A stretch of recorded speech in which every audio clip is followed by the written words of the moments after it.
Good afternoon, ladies and gentlemen. Thanks for being here on this magnificently beautiful winter's day.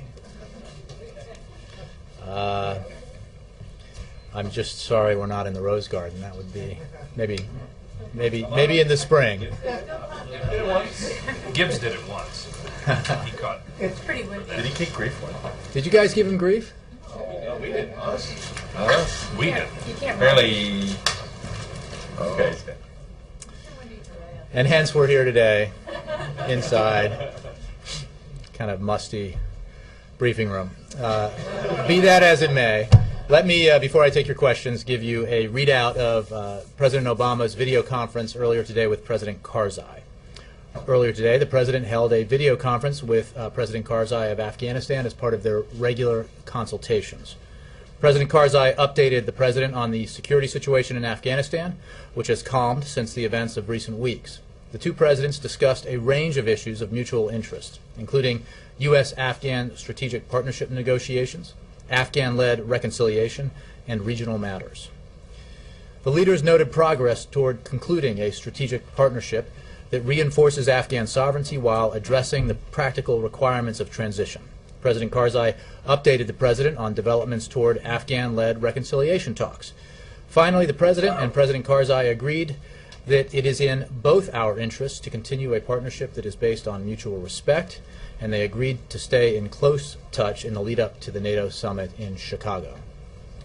And with that, I'll get to you, Connie. Let me start with the Associated Press's Ben Feller. Thanks, Jay. Two questions on Iran and Israel. There's a report from Iranian state television quoting the top leader, the Ayatollah, as praising President Obama about his comments on window of opportunity for diplomacy, and the quote is, "This expression is a good word. This is a wise remark indicating taking distance from illusion." Wondering if the White House sees this as a positive sign, if you see this credible.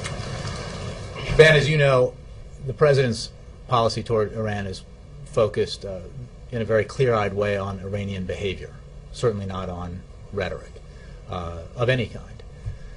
We are determined to prevent Iran from acquiring nuclear weapons, and Iran continues to violate its obligations and has demonstrated, and has not yet demonstrated, the peaceful intent of its nuclear program. And that's why we have, over the past 3 years, led the effort to organize the international community in a broad consensus effort to pressure Iran, to isolate Iran, to impose sanctions on Iran that, in an ever-increasing way, put real strain on its economy and real strain on its political leadership. That effort continues. The President has made clear since the day he took office that there is an alternative path available to Iran through negotiations that is available if Iran makes the decision to live up to its international obligations, to forsake its nuclear weapons ambitions, and by doing so, rejoin the international community of nations. We are, as you know, with our P5+1 partners, embarking upon a process to begin again talks with Iran, but again in a very clear-eyed way. The pressure on Iran will continue. The ratcheting up of sanctions will continue, because the only change in that effort will come, if it comes, with a change in Iranian behavior with regards to its nuclear programs. One point I didn't hear the other day when the President was talking about Israel and Iran was whether he had actually made any progress in persuading Prime Minister Netanyahu to give more time for diplomacy and to hold off on a preemptive attack. Does he feel like he made progress on either of those fronts? Ben, I would say simply that the Israelis, as I understand it, made clear that they have not made a decision about taking that kind of action, which is something that the President had said previously. There is agreement between this administration, this government, and the Israeli government on what Iran is doing and where it is in the process of its nuclear program. We have inspectors on the ground, as you know. The IAEA does. So we have visibility into what they're doing. And there is great coordination between this government and the Israeli government, between our militaries and between our intelligence officials, and that will continue. Yes? Also on Iran, you mentioned the P5+1 group. They demanded today that Iran fulfill a promise to let international inspectors visit the Parshan military installation where the IAEA believes explosive tests were being conducted geared to developing atomic weaponry, and it may have taken place. And is there any concern that this is being delayed, but the access by the IAEA is being delayed by the Iranians to clear away any evidence of this sort? And is the access of IAEA inspectors a condition for going ahead with the talks at this point? Well, I'll make 2 points. One, as you know, twice requests by the IAEA to send inspectors to this facility have been rejected by the Iranians in the past.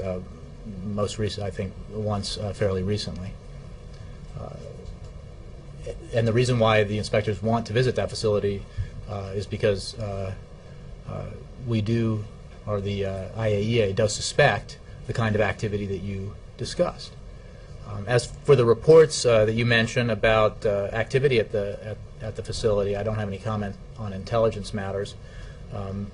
I would simply say that the reports in and of themselves underscore the importance that the IAEA attaches to being able to visit this site because of the kinds of activity that they suspect is taking place there. And one other subject, the Attorney General today said that the administration's oil and gas working group was going to be meeting this week to talk about rising gas prices as it investigates possible manipulation, speculation in the energy markets. Is there? Will this group? What is the goal of this group? This week, and have they identified areas of speculation and actions that might be taken to stamp that out? Well, I would refer you to the Department of Justice for specifics about their work. The working group was first set up last year when we saw a spike in oil prices and prices at the pump for Americans. And the President, as I think he noted from this podium, has asked the Attorney General to reconstitute that working group for the same reason, which is he wants to make sure, he wants the Justice Department to make sure that there are no cases of fraud taking place when it comes to the rising price of gasoline. But I don't have any information as to the work that they're doing right now, but I would send you to the Department of Justice for that. Jake, then I'll move around. A few months ago, with very little fanfare, the administration announced that it was sending some special forces to Central Africa to help African troops target Joseph Kony and the Lord's Resistance Army. There's this remarkable viral video that you may have seen about who Joseph Kony is, and I was wondering if the administration was planning on talking about this video at all, responding, given that obviously we have troops in harm's way, and I think 4 different countries in Africa going after Kony and the Lord's Resistance Army. I guess the first question is, have you or the President, or has anybody in the White House seen this video? And the second question is, what's the status of our troops there and the war and the fight there? I have not seen it. I'm aware of it and have been briefed on it. I don't know whether the President has, but certainly members of the broader national security staff are aware of it, and I'm sure some of them have seen it. I know they have. As President Obama said upon signing the Lord's Resistance Army Disarmament and Northern Uganda Recovery Act last October, we, quote, congratulate the hundreds of thousands of Americans who have mobilized to respond to this unique crisis of conscience. And I think that this viral video that you mentioned is part of that response, raising awareness about the horrific activities of the LRA. Consistent with the bipartisan legislation passed by our Congress in 2010, the United States continues to pursue a comprehensive multifaceted strategy to help the governments and people of Central Africa in their efforts to end the threat posed by the LRA and reduce the human consequences of the LRA's atrocities. I would point out, when you mentioned the U.S. military personnel who are in the region, it's approximately 100 U.S. military personnel. And then a question about the Netanyahu visit. Apparently he gave the president a gift of the Book of Esther, and some aides to Netanyahu told the Jewish Daily Forward that it was background reading for the president given the crisis with Iran, and the Book of Esther is about, I guess it was called Persia at the time. What was the president's response to getting that book, and did the president have a gift for the prime minister that we don't know about yet? You know, I have not discussed with the president that subject, or the subject of gifts. I would the Office of Protocol might have an answer for you in terms of gifts. I just don't know about it, and I haven't had a discussion about it. But I'm sure the president welcomes any gift he might receive from the Prime Minister of Israel. Yes, Politico. My question is actually about a story that Politico reported on today, which is that the president was making calls on Keystone, encouraging Democratic members in the Senate to not vote in favor of it. And why did the president think that that was necessary to get involved at this point? Yet again, does he not think that they agree with his position, the State Department's position, and so on? The president believes that it is wrong to play politics with a pipeline project whose route has yet to be proposed, a fact that the company involved affirmed again this week, that they have not yet identified a route for this possible pipeline. Therefore, it cannot possibly be reviewed adequately since it does not exist. And that despite claims that this pipeline would somehow solve the pain that families are feeling at the pump today, the company itself has said it would take years before a single drop of oil would flow through that pipeline. And we have made clear that the decision made by the administration in January with regards to the Keystone proposal in reaction to the legislative political initiative taken by Republicans, in no way judged a possible proposed pipelines on its merits. It was simply because the Republicans decided to play politics with a completely unrelated issue in terms of the extension of the payroll tax cut to try to, I guess, curry favor with some political constituency or the other, when there was no way to, in accordance with tradition and regulation, to adequately and properly review a pipeline that would cross an international border. Again, there is no proposal to review, and that's because the one that was originally proposed that went through Nebraska was opposed by many stakeholders, including the governor of Nebraska, the Republican governor of Nebraska, and his concerns and the concerns of others were viewed by the State Department, which was reviewing the pipeline, as legitimate, and thus the need to delay the project so that it could an alternate route could be sought. That route has not been identified yet. Nora. There's a report in an Israeli newspaper that the Israelis asked the U.S. to provide them advanced bunker buster bombs and refueling planes. Was that a request made by the Israelis? In the meetings the president had, there was no such agreement proposed or reached. We have, obviously, as we've discussed, high-level cooperation between the Israeli military and the U.S. military, and at other levels and with other agencies within their government and our government. But that was not a subject of discussion in the president's meetings.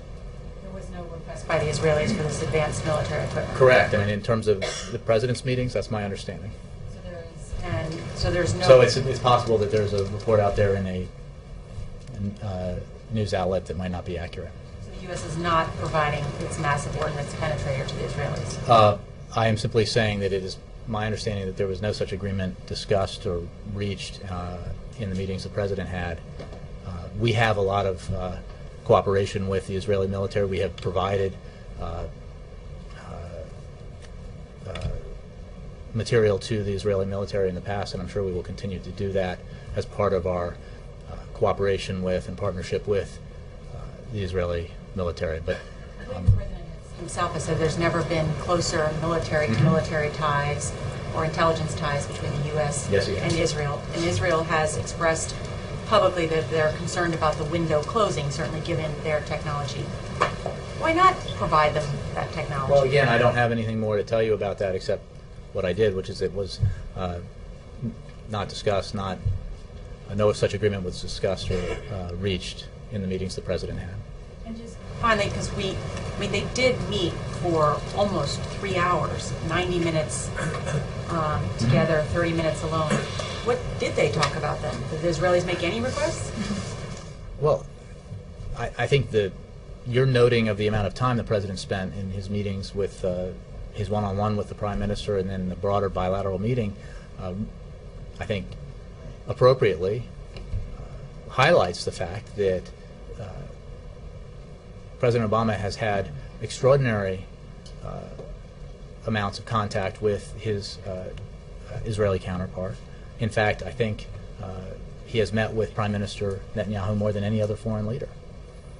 And I think that simply speaks to the relationship that we have with Israel, the support we feel for and provide to Israel for its security, and the unshakable commitment we have to Israeli security, and the unprecedented level of direct support we've provided to Israel. So there was much to discuss, as there always is in the meetings that the President has with the Prime Minister. Iran was a major topic of discussion, as the President himself has said, and I'm sure Prime Minister Netanyahu has said, and I think it's obvious because of the prominence of that issue right now. But there are other issues that they always discuss, the Middle East peace process among them. So I'm sure when they meet again, they'll have no shortage of topics to discuss at that time. Let me, Laura Meckler, haven't seen you in a while. How are you? Well, this is the only briefing of the week. That's why you haven't seen me. You're doing a little traveling. President came out, took some questions. Fair enough. My question is a follow-up on the Keystone question, which I didn't feel like you answered sort of the nub of Jennifer's question, which was, why did he feel the need to make these calls? He obviously doesn't make calls on every piece of legislation that's up there. We understand. Well, maybe he does, and you just don't hear about it. Look, the President obviously has communications with members of Congress with some regularity. We have made our position clear about purely ideological and political efforts to attach legislation regarding the Keystone Pipeline to whatever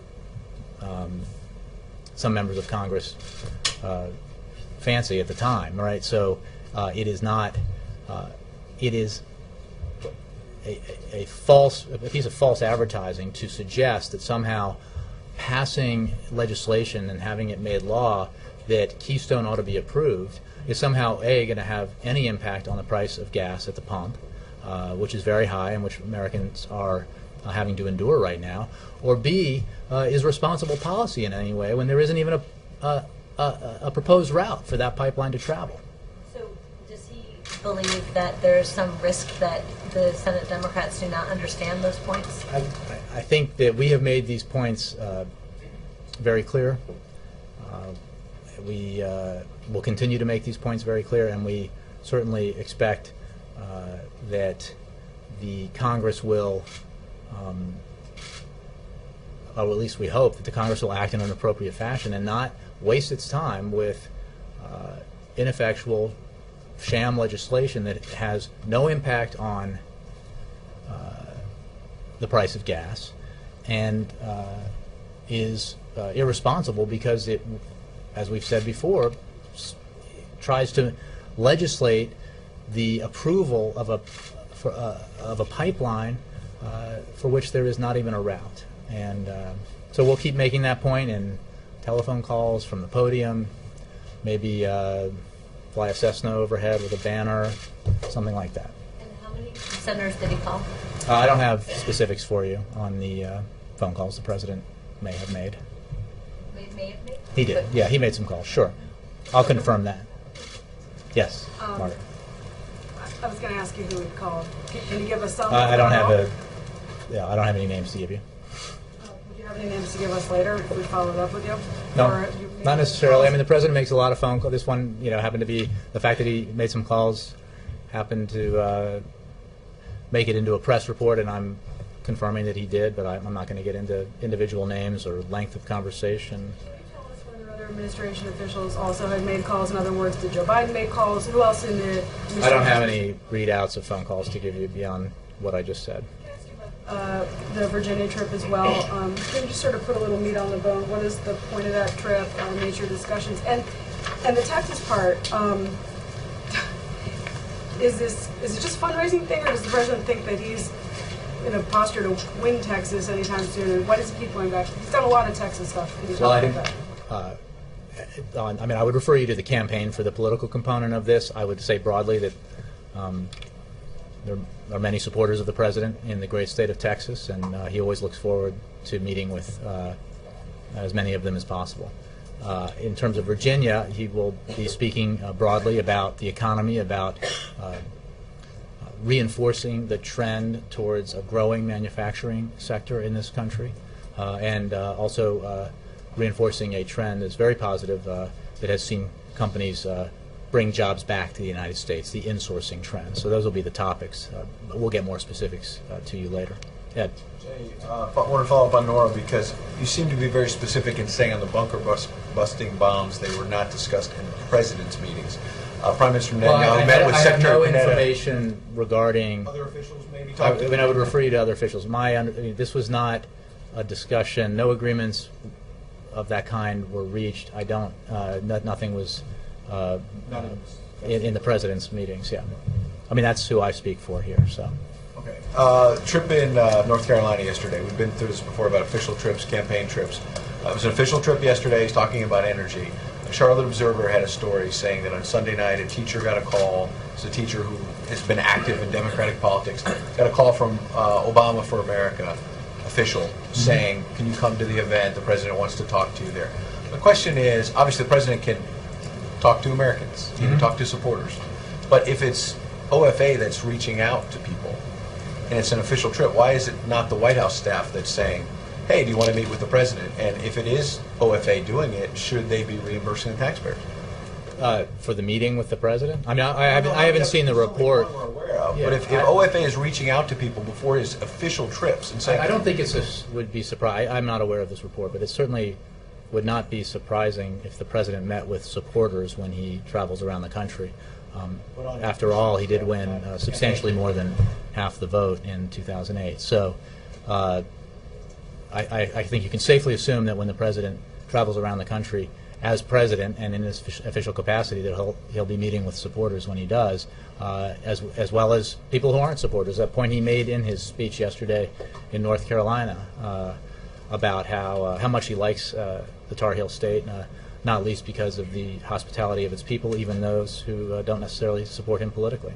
Last thing, the president spoke out at the news conference about how people need to be careful with their language in general, and he spoke about his own daughters and setting an example. I know he's not the language police. You're not the language police from this podium to pick on people on the left or the right, but there is a letter that went to the chief of staff today from a conservative group, Concerned Women for America, saying that the president should direct this super PAC on the Democratic side that took $1 million check from Bill Maher, who has had some pretty coarse things to say about conservative women. And I understand the president can't, he's not in charge of the super PAC, it's an outside thing, but he did bless that PAC and say to his supporters, you should give to this PAC if you want to. So can he also say, give $1 million check back if it's from somebody who said these things? I think the points that you made as you were asking your question are the ones that I will make, which is that we are not and cannot be the arbitrator of every statement that everybody makes in the policy and political arena. As a general matter, obviously language that denigrates women is inappropriate. And I think I would point you to what the President said when he was asked about this during his press conference, which is that he chooses to lead by example, or to try to. He chooses to, in the pursuit of a more civil discourse in our public space, he chooses to try to practice that civility himself, and he calls on everybody to do just that. Chuck. Couple questions. So, so it's fair to say your denial is being very specific on this report about the bunker fires. Well, I just don't have any. President, I'm just saying that I'm the President's press secretary. The President had a lot of meetings with Prime Minister of Israel that included first a one-on-one, and then a broader staff, including other senior officials from his administration, and that's what I know about the meetings the President had. Yesterday there seemed to be some confusion about what Secretary Panetta said on the Hill about military options regarding Syria, and then you guys pushing. Can you clarify what you were pushing back on, and sort of the interpretation of what Secretary Panetta said on the Hill? Well, you'd have to give me a specific. I mean, I'm aware of a. That's what I mean. Secretary Panetta said military options being put together, and then there's a White House official that's quoted as saying, no, not specific military plans are being put into place. Well, so yeah, I'm just trying to understand. Fair point. It might have been me, actually, but the Pentagon, the Department of Defense, is always reviewing contingencies and putting together contingencies, and I believe the Chairman of the Joint Chiefs and the Secretary of Defense discussed that in their testimony, and that is obviously true, as they discussed it. It is not our policy right now. We are not. We have made very clear that we do not believe that it is right at this time to contribute to the further militarization of the situation in Syria. We are pursuing a path with the Friends of Syria that we hope will bring a political resolution to the situation there. So I think both are accurate. President, so what you're saying is the White House has not directed the Pentagon to come up with some military contingency plans? Well, I would say that it is a matter of course in circumstances like this for the Defense Department to look at potential contingencies, and I think I would point you to the Chairman's testimony, to the Secretary's testimony, and also to the Defense Department in general about that. But I think, as Secretary Panetta made clear, and I've certainly made clear, and the President's made clear, we do not think that is that further militarizing the situation in Syria is the right course of action. Speaking of military options, Secretary Panetta is now quoted today in an interview with National Journal saying that potential plans to strike Iran have already been drawn up and are being and different options are being drawn up. Well, I think I would give you the same answer, which is that the Pentagon, as I understand it, and there are better experts than I on this, but as I understand it, the Pentagon is, as a matter of course, frequently examining contingencies and preparing contingency plans for different possibilities. It would be irresponsible, perfectly appropriate, it would be irresponsible not to. The President's policy is clear, and it has been clearly stated and restated by the President and others in the past week as we've been discussing the situation in Iran and the visit of the Prime Minister of Israel. So to have a plan, I mean, I just want to clarify, because the President was very critical of people talking publicly about war, but here also the administration is saying, we have a war plan. Well, I think he was asked about it, and that's a lot different from loose talk of war or beating the drums of war without talking about the reasons why you would go to war or the consequences of doing that, which is the point the President made from the podium here.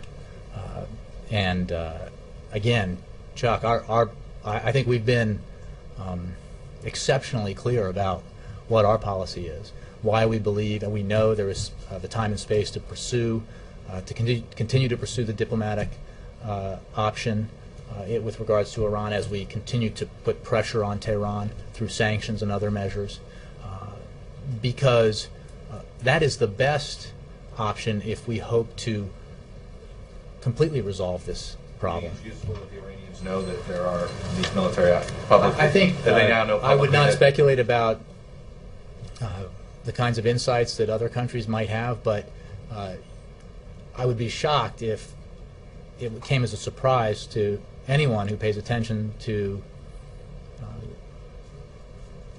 our system of government and the way the Pentagon operates, that they would be surprised to know that the Pentagon constantly plans for different kinds of contingencies. Steve. Russia. Is the president going to be able to have the same kind of relationship with Vladimir Putin that he had with Dmitry Medvedev? And is such a relationship viable or even desirable given the questions that were raised about Putin's election, his legitimacy, and some of his anti-U.S. rhetoric? Well, I would say a couple of things. One is that our policy towards Russia is based on our interests and not on personalities. And the reset policy that the president pursued after he took office with Russia produced benefits for U.S. national security interests, U.S. commercial interests, and that is why he launched that reset and why he pursued it. We obviously look forward to continuing to cooperate and work with Russia where we agree on issues, and that's regardless of who the president is. Now, I think we had a statement, the State Department did, I can't remember if I did or not, about the Russian election, but I believe the international observers noted that Mr. Putin won a majority of the vote, but we also note the irregularities that have been reported. I don't have anything more for you on it. Again, this is not a personality-based policy. It's a policy based on an approach based on U.S. national interests and the areas where we can reach an agreement with Russia on things like Iran, on trade, and other matters. Connie? Thank you. On the conversation with Karzai, did Karzai ever express condolences for the British soldiers killed, and did he explicitly apologize for the American soldiers who were killed? And what does the White House want to see done with the Americans who inadvertently burned the Koran? Well, I think there's an investigation into that. You surely would understand that I wouldn't make any statements about the disposition of that investigation or how it should turn out. Secondly, I don't have any more detail for you on the call that the President had with President Karzai. I would point you to the statements by Minister Wardak about the incident and his expressions of regret and condolences in the matter of the servicemen who were killed in the Interior Ministry. But I don't have anything more for you on the specific conversation the President had. I don't have any more detail for the about the President's conversation. Does that guarantee the safety of the American troops who they are training? I would ask you to refer that question to either the Afghan government or the ISAF. Yes. Thank you. You mentioned the keeping in touch with President Karzai before the NATO summit. Has the President invited President Karzai to come and tell NATO in person what the progress is? I don't have anything on that. I'm not sure about that. And was the President satisfied with the progress that he heard from President Karzai this morning? Well, I think I read you a pretty full description of the conversation. The fact is that there has been some progress towards the strategic partnership agreement that's been under discussion. There has been some calming of the situation in the wake of the Koran burning incident. They discussed that, and the President of Afghanistan updated President Obama on the Afghan-led reconciliation process, which, as we've noted many times, is essential to the ultimate resolution of the conflict in Afghanistan. So it was a wide-ranging conversation that covered many topics. He was very forthcoming with President Obama and the administration's apologies for the Koran burning. Would you just take the question on whether President Obama has ever received an apology or condolences from President Karzai? I'm happy to take that question. And I think, Ann, just to take your point, President issued that apology in a letter about a number of subjects to President Karzai because he's Commander-in-Chief, and his interest is in the safety and security of American personnel, both military and civilian overseas. And it was absolutely the recommendation of the Commanding General, as well as the Ambassador, that that apology be issued. Brianna. Jay, the President's campaign is putting out this 17-minute film, I guess you could say very polished and cinematic. I'm just wondering, why does the President think that that approach is necessary? I would refer you to the campaign. I haven't discussed that. I saw the trailer. I thought it was pretty good. But I agree with its sentiments entirely. But That video you watched. the 2 minutes of it, I haven't seen the whole thing yet. But But it's I bet it's narrated good. by Tom Hanks. It's an Oscar-winning director. Mm-hmm. Is the everyday defense of the President's record not getting through? are you suggesting that I'm no Tom Hanks?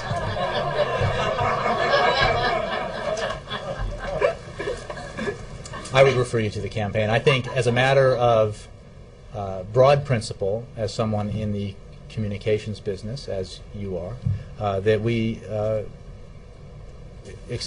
take advantage of every opportunity we can to explain the President's policies, explain his positions, describe his vision for the country moving forward. And that would apply both as I discuss those matters of policy from here, and I'm sure, not speaking for the campaign, but I'm just taking a wild guess here, that I'm sure that's the approach they take. It's pretty extraordinary. I mean, the approach. I don't know that it's it is, but if you say so. I mean, I think there have been those kinds of things in campaigns in the past, but maybe just because I've been around a little longer than you. But I am willing to accept that there's never been one as good, with a better told or more compelling story as this video that I have not yet seen. Is that okay? Leslie, yeah. And then Andre.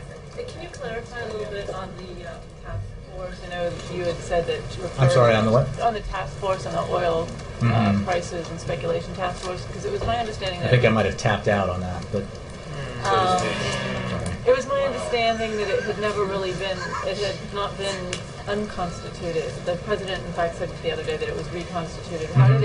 Why did it ever stop meeting? Well, I would refer you to the Justice Department, and I think the point is that it was constituted in response to the sharp rise in the price of gasoline a year ago, roughly.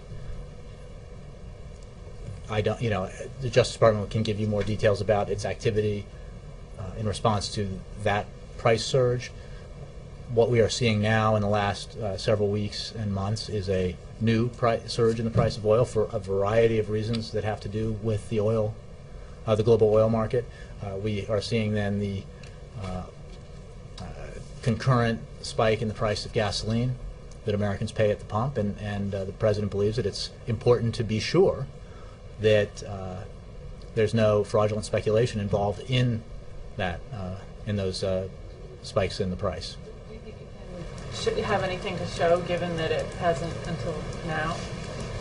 Well, I don't think you can. I would urge you to discuss this with the Department of Justice, but I don't think you can credit. You can't say simply you don't know until you investigate what you might find, and if whatever they found or didn't find a year ago is not dispositive towards what they might find or might not find as they investigate going forward. So, the President feels that it's in the interest of Americans who are having to endure these price hikes that his administration investigate to make sure that there's not fraud involved. What is this in sense that it just sort of dropped off the radar screen for...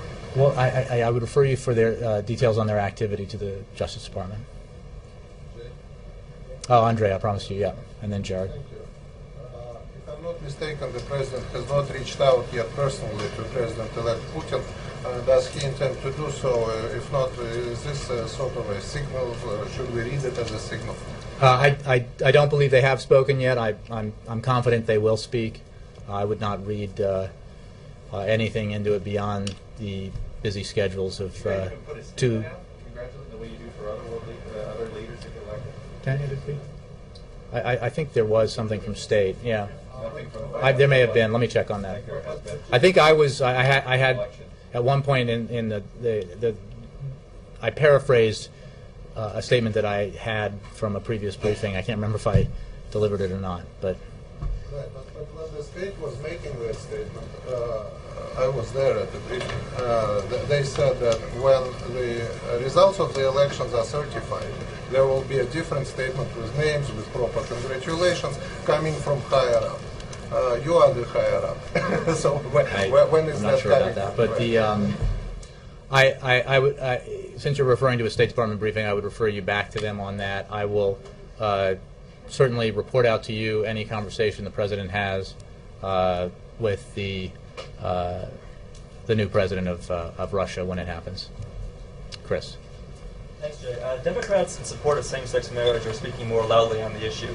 22 U.S. senators have told me they support the idea of including a marriage equality plank on the Democratic Party platform. And yesterday, Democratic National Convention Chair Antonio Villaraigosa also said he backs such language, saying, "I think it's basic to who we are."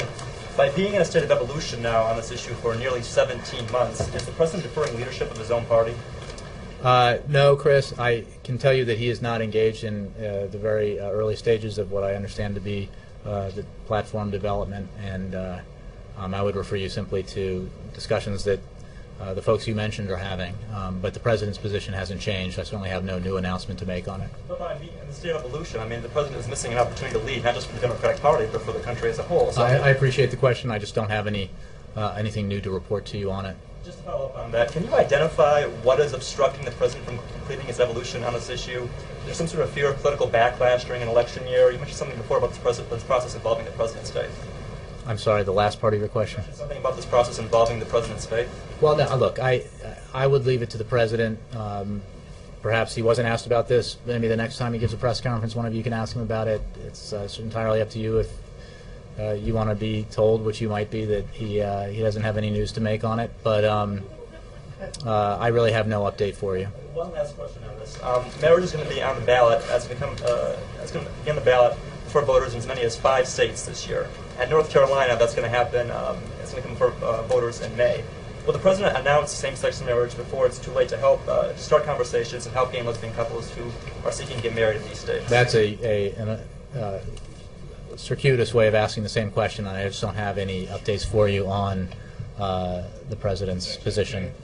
Last one, yep. Thanks. Peter. At the time of the Shirley Sherrod case at the Agriculture Department, we were consistently told that there was no White House involvement. Now the AP has, through a FOIA request, come up with emails that contradicts that. Do you know where the disconnect was? Yeah, the disconnect is in the reporting by the Associated Press, which is inaccurate. The emails confirm what we said at the time, which is that the White House had no involvement in the decision made regarding Ms. Sherrod's employment or firing, but were made aware of the decision that had been made by the Department of Agriculture. So the White House There's nothing in those emails. They were not in touch with the counsel at the Agriculture Department at the time? The issue is, was the White House involved in the decision made, and they were not. The White House was not. I was not in this position then, but we made clear at the time that there was discussion about the decision after it had been made, but not no involvement in the decision itself, which I think even the organization that made the FOIA request